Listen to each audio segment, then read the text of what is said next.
Sports fans, get ready for Hitting the Cycle, where we round the bases in this week's hottest baseball headlines. I'm John Paul Salamanca, this is Ed Molina, and Ed, who's on first this week? We got the Atlanta Braves on first base, on a hot streak right now, 4 games in a row, and I believe they are 7-3 in the last 10, first place, I believe 3.5 games ahead of the New York Mets. Sorry, Met fans. It hurts my heart, God. But no, they're doing well. They're playing. They're off to a hot start.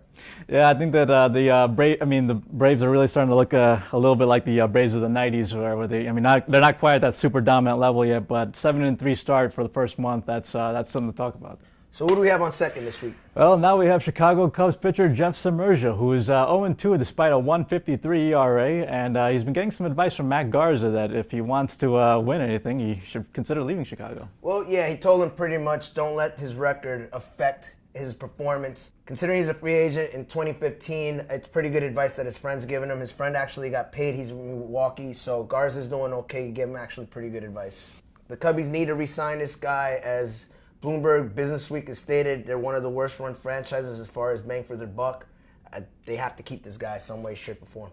Yeah, we'll have to see what happens with that. So now, who's on third?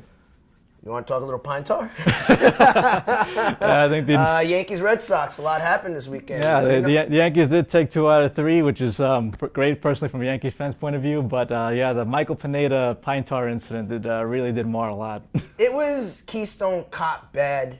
I understand everyone uses pine tar in the league, but if you're going to be grimy, that's fine. It's all good. This is baseball, steroid era. I get it. If you're going to be grimy, though, be good at it. That's all I ask. Don't do this. Mm-hmm.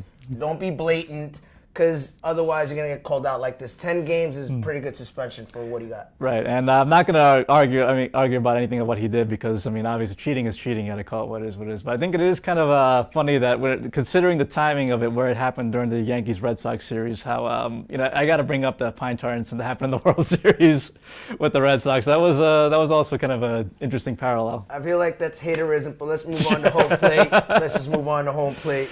Right. What do we have? We got Andrew Pujols. Congratulations. Became the latest member of the 500 Home Run Hit Club, a very exclusive club. And now I think that given the fact that he's already won a World Series and quite a few attributes, where does he stand among the greatest Latino baseball players of all time? He's up there. I wouldn't put him up there with Clemente quite just yet. Clemente's special for a whole lot of other reasons, but you got to start putting him up there with, some of the greats like Pedro Martinez. Yeah, he's a pitcher, but we're talking overall. Juan Marichal, his name is up there. He's a potential Hall of Famer, barring any steroid issues, which he sues about. Much props to him about that. Defends his good name. So. And I have to point out that the fact that he's able to do this in the steroid era here, without so far any real accusations of juicing up.